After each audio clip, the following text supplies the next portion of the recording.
My name is Jesus, and it's now 2023.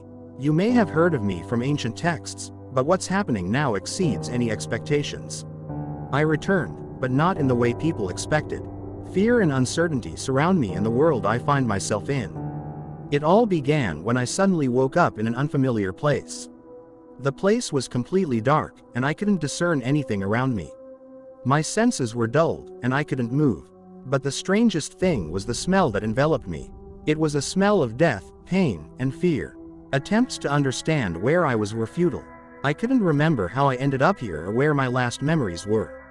My body felt different, as if it were a vessel for something greater and more powerful. With each passing minute, fear within me grew.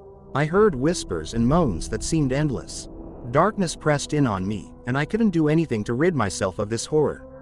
Suddenly, in the distance, I saw light. It was the only source of light in this grim universe. I tried to approach it, but my body seemed tethered to the ground. With every step, the light became brighter, yet it also seemed increasingly distant. As I finally approached the light, my eyes discerned the outlines of figures. They were people, or at least something resembling people. They were dressed in burial shrouds and moved slowly toward the light, like phantoms. Their faces were turned toward me, but I saw nothing in them but emptiness and endless sorrow. They began to whisper my name, and each whisper felt like a blow to my heart. I realized they were here because of me, that they were forgotten souls, and I was their last hope.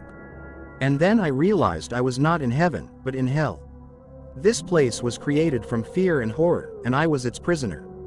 But why? Why was I here? The story of my life, my death, and resurrection began to blur in my consciousness, like a hazy dream. I understood that this was part of my trial, a trial that had no end. God have mercy. I cried out within myself, hoping that someone would hear me and free me from this dark reality. But there was no answer. Now I'm here, eternally wandering between light and darkness, among forgotten souls, amidst fear and horror. My fate is uncertain, and I don't know if there's a way out of this nightmarish situation. God have mercy. Quote,